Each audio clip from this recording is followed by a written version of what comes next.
그래서 59절에 있는 말씀입니다.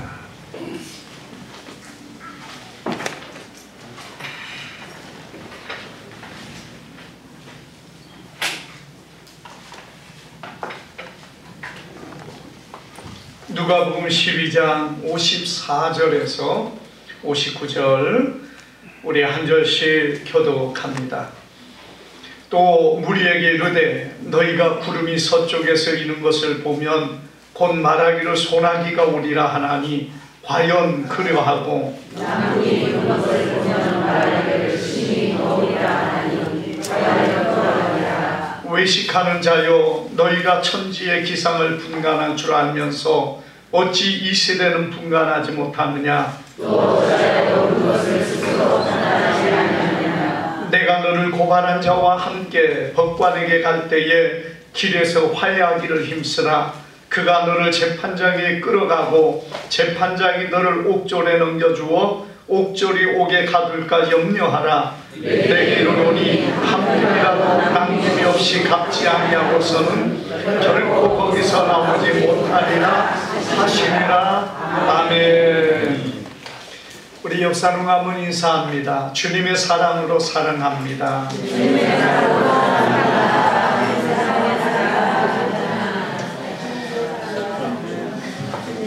오늘 우리 귀한 말씀을 통해서 때와 시기를 구분하라 제목을 가지고 말씀을 상고할 때에 주님의 큰 은혜가 오늘 우리 가운데 함께 하기를 주님의 이름으로 축복합니다. 오늘 예수님께서 유대의 무리를 향하여서 이렇게 본문은 말씀합니다. 너희가 구름이 서쪽에 있는 것을 보면 말하기를 소나기가 오리라 하고 과연 그러하고 이렇게 말하면서 우리가 이 말씀 가운데 보니까 외식하는 자여 너희가 천지의 기상은 분간할 줄 알면서 어찌 이 시대를 분간하지 못하느냐 이렇게 말씀하면서 무리를 책망하고 있습니다.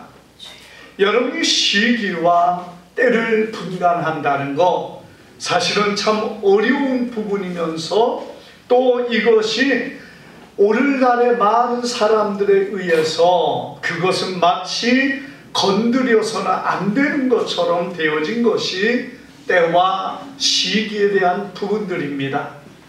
특별히 예수님의 재림의 때에 대한 부분은 건들게 될 때에 이단 시비가 일어나게 되고 그리고 그로 인하여 많은 문제들이 일어나는 것을 참 많이 보게 됩니다. 여러분, 이것은 우리나라가 특별히 이런 종말론에 대한 시한부 종말론으로 인하여 큰 어려움을 겪었고 그로 인하여 많은 사람들이 실족하고 실망하고 교회가 사회의 비판과 비탄의 대상이 되어져 있었기 때문이기도 합니다. 그래서 어떤 시한부라는 것을 정해진 종말론에 대한 부분들은 굉장히 사회가 경계하고 그리고 교회도 경계하는 가운데 있는 부분들을 우리는 보게 됩니다.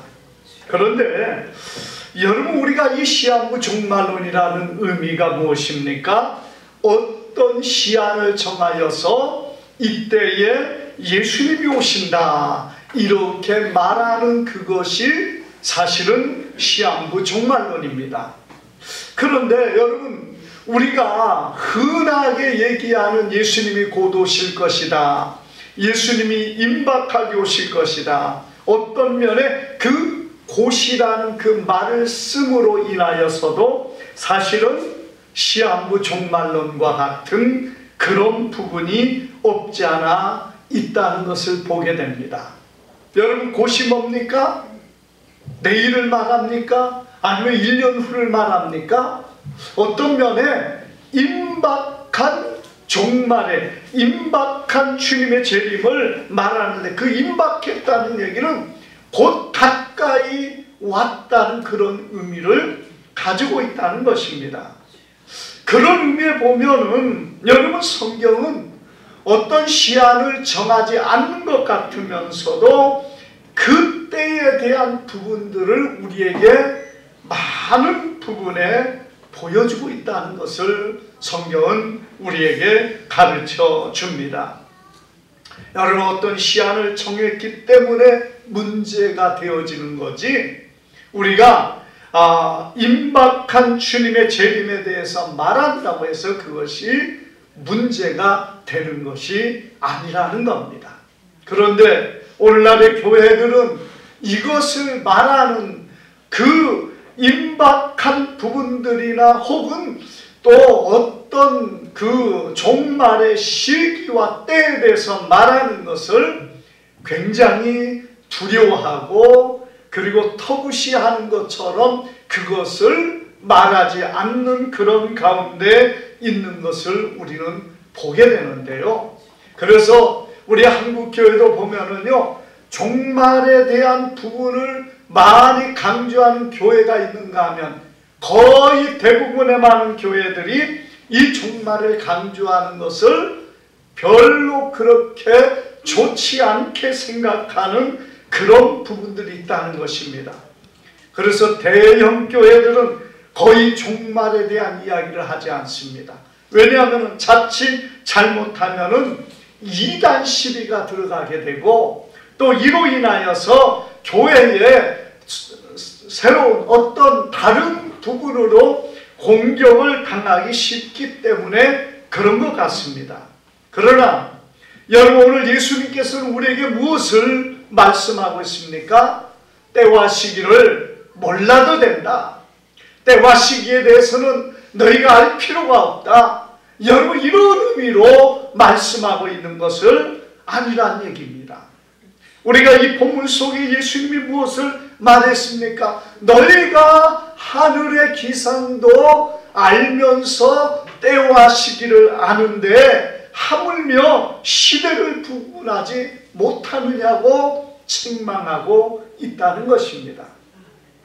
물론 예수님께서는 당시에 대한 부분들을 말하고 있지만은, 그러나 사실 여러분, 예수님의 이 말씀 안에는 그 시대뿐만 아니라 오늘 이 시대에 우리 주님이 오실 날이 가까운 이 시대에서도 우리가 깨닫고 분명하게 주님의 말씀 안에 서야 된다는 것을 보여주고 있다는 사실을 우리는 기억해야 될 줄 믿습니다.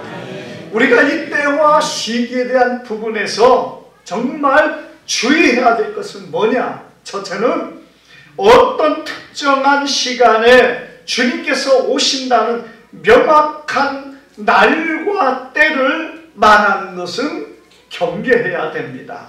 왜냐? 주님이 오시는 것은 도적같이 오신다, 이렇게 말씀하셨기 때문에 그 주님이 오시는 것에 대해서는 아무도 모른다고 했습니다.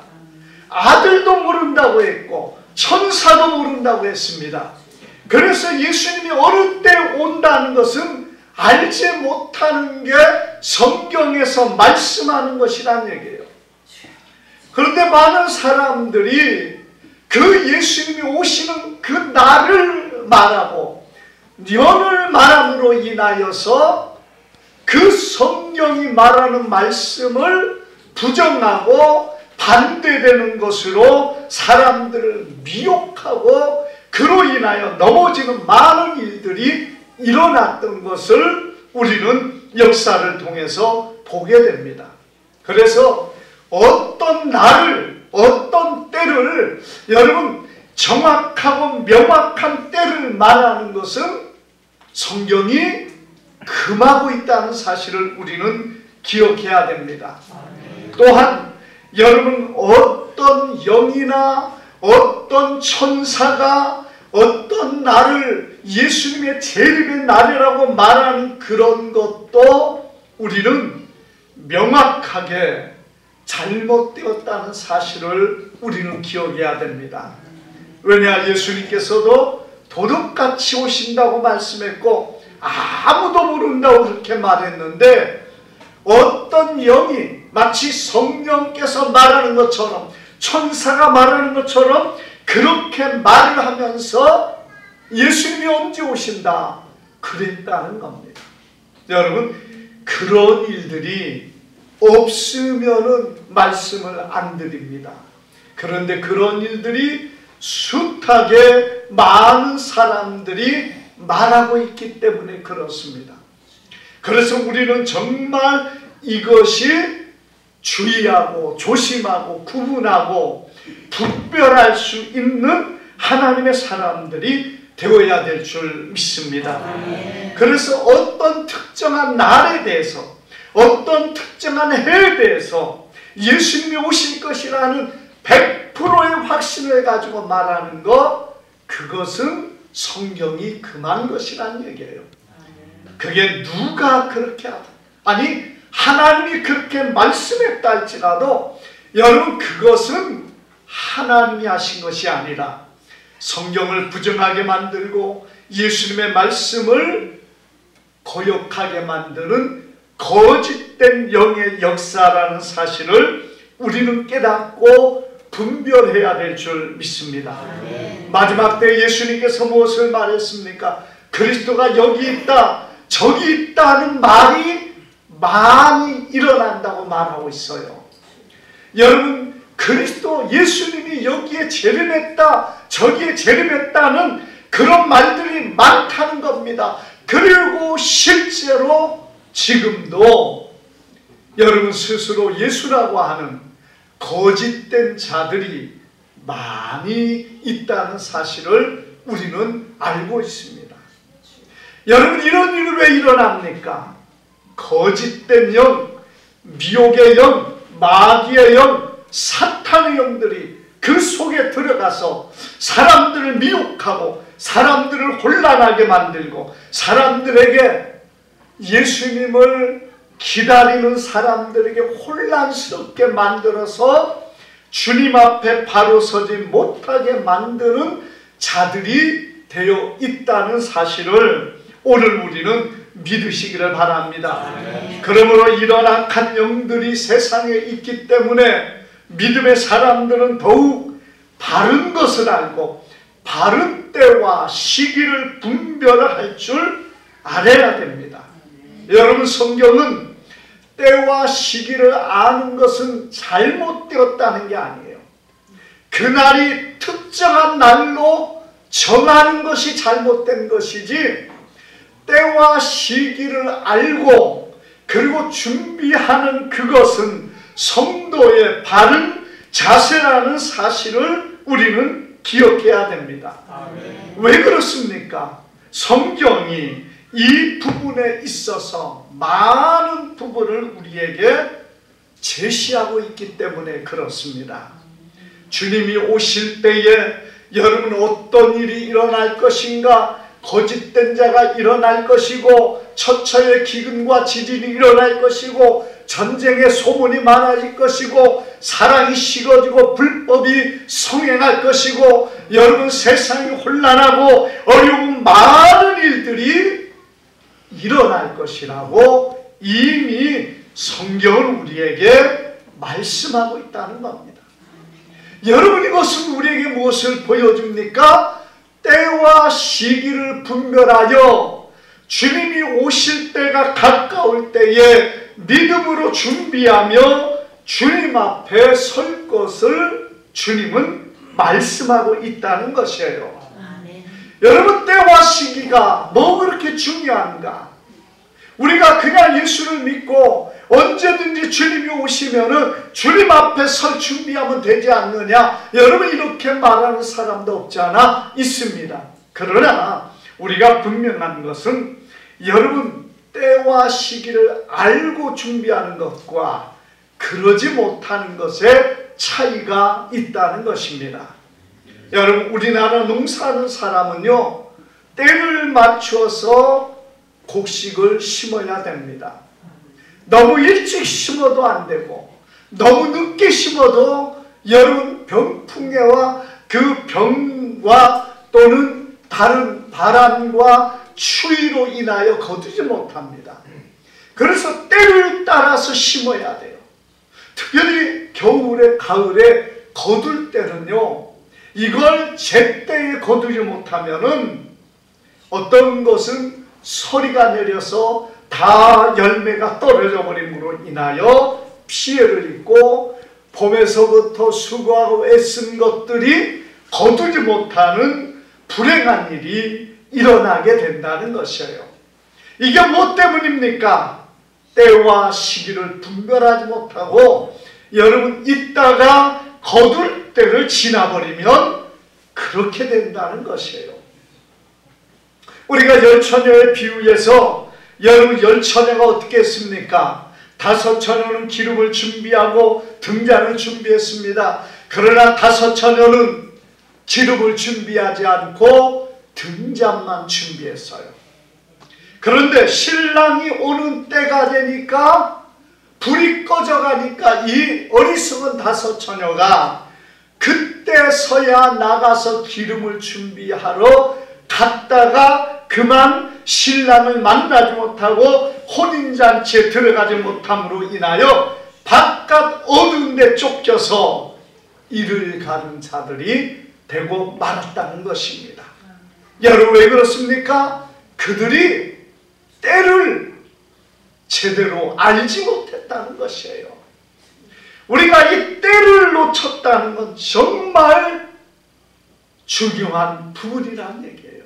그래서 때를 알아야 됩니다. 성경이 말씀하는 많은 징조와 그 시기에 대해서 말씀하고 있어요. 물론 예수님이 오시는 것은 도적같이 오시지만 주님은 우리에게 때를 알려주셨고 오실 때가 가까울 때에 어떤 일들이 있다는 것은 무엇을 말합니까? 하나님의 사람들이 그때를 바라보면서 준비하며 기도하며 깨어 있을 것을 말씀하고 있다는 거예요.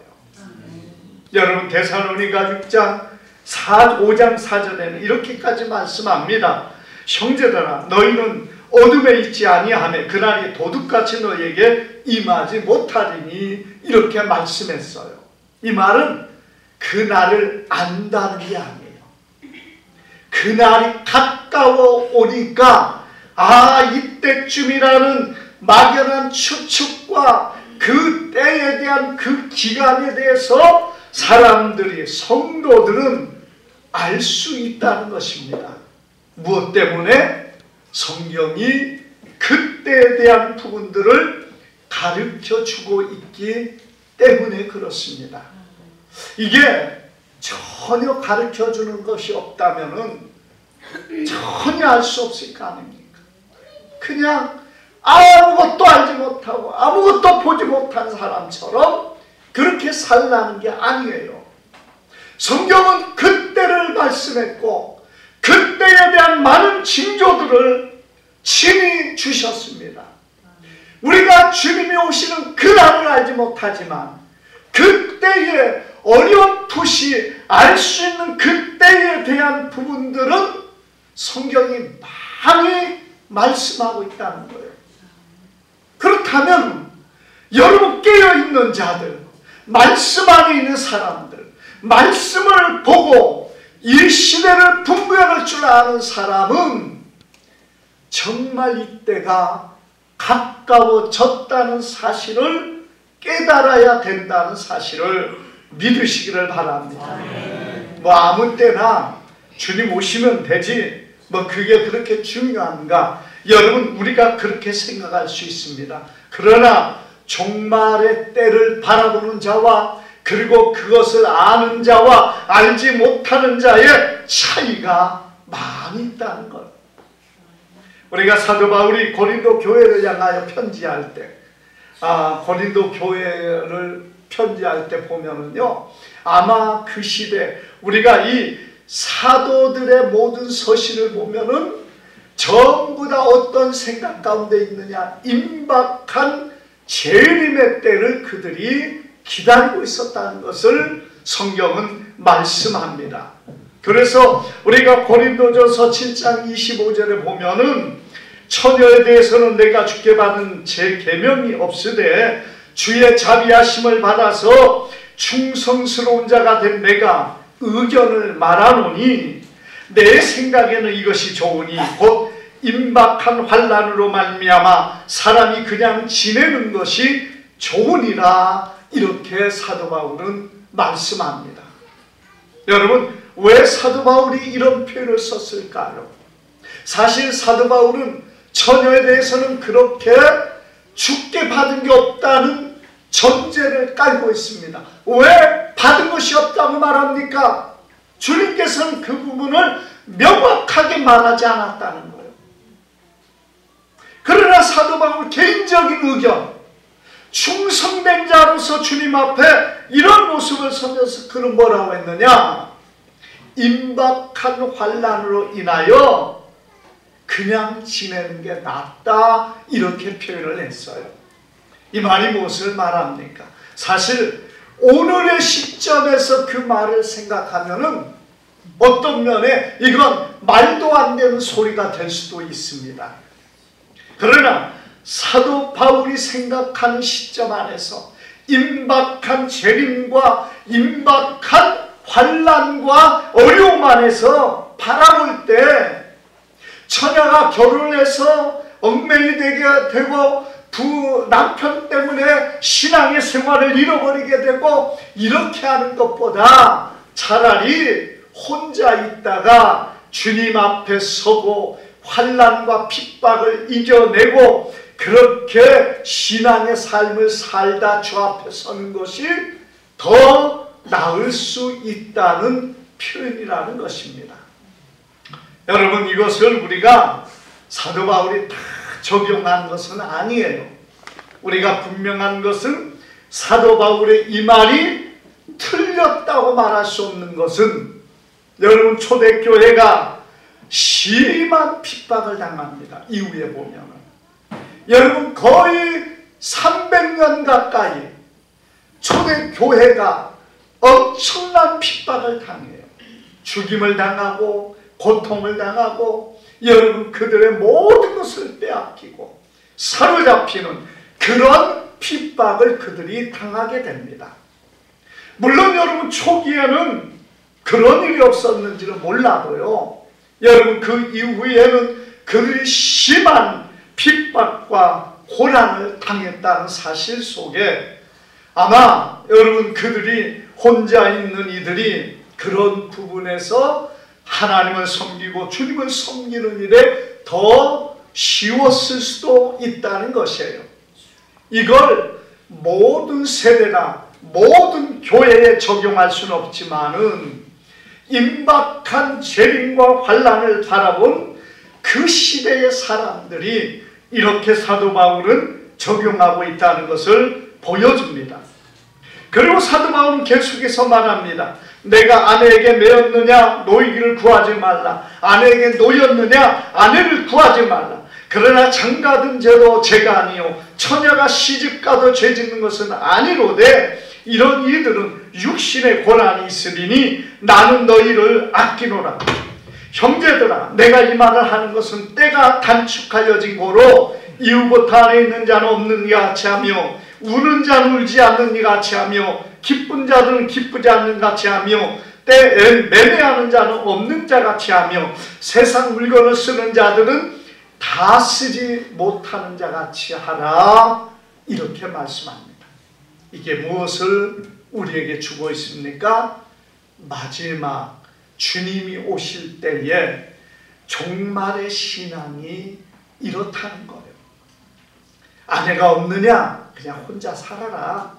주님 곧 오실 텐데 여러분 또 얽매여가지고 남편이 없느냐? 그냥 혼자 살으라는 얘기예요. 그것도 만나가지고 또 어려운 가운데 이런, 그게 어느 때요? 주님이 오실 날이 가까이 왔다고 느껴질 때 그러라는 얘기입니다. 물질이 있느냐? 없는 것 같이 살라는 얘기예요. 그거 물질 때문에 세상에서 없어지는 그것 때문에 걱정하고 염려하고 두려워하고 세상의 물질이 많아가지고 그것 가지고 어찌할 바를 모르고 그렇게 살지 말라는 얘기입니다. 주님이 오실 때에 우리가 당하는 모든 일들 때문에 염려하고 근심하다가 주님 앞에 어떻게 서겠느냐는 거예요. 여러분, 때와 시기를 모르면은 이 말씀이 의미하는가 뭔가를 몰라요. 무슨 소리냐? 나는 많은 것을 남겨야 되고 내 자손들에게 대대에 잘 살고 잘 먹고 그렇게 살아야 되는데 얼마나 노력해야 되고 애써야 되고, 물론 노력하지 말라는 얘기가 아니에요. 세상을 살면서 우리가 이 말씀이 무엇을 의미하고 있습니까?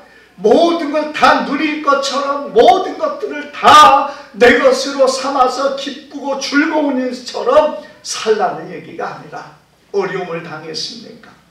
아직껏 주님 앞에 서면은 아무 문제가 없다. 슬픔에 당하고 고난에 있습니까?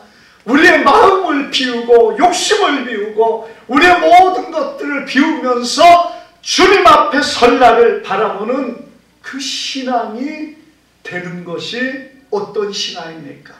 마지막 주님 앞에서 여러분 재림의 그 주님을 맞이하는 신앙이라는 사실을 우리는 기억해야 될 줄 믿습니다. 여러분, 그렇기 때문에 우리가 이 종말의 시점을 정확하게 아는 것보다는 그래도 지금이 어느 때인가를 아는 것이 우리가 정말 주님 앞에 바로 서기가 쉬운 그런 사람이 된다는 얘기예요. 성경은 우리에게 많은 것을 말합니다.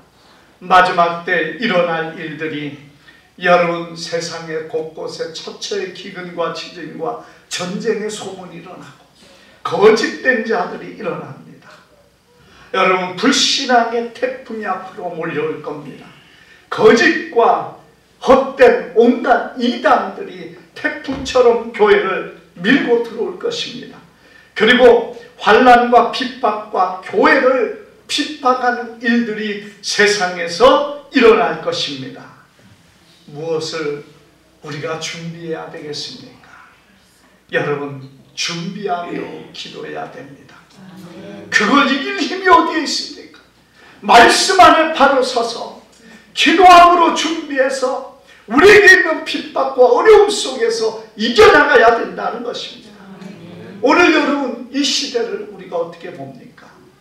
여러분, 세상을 한번 보세요.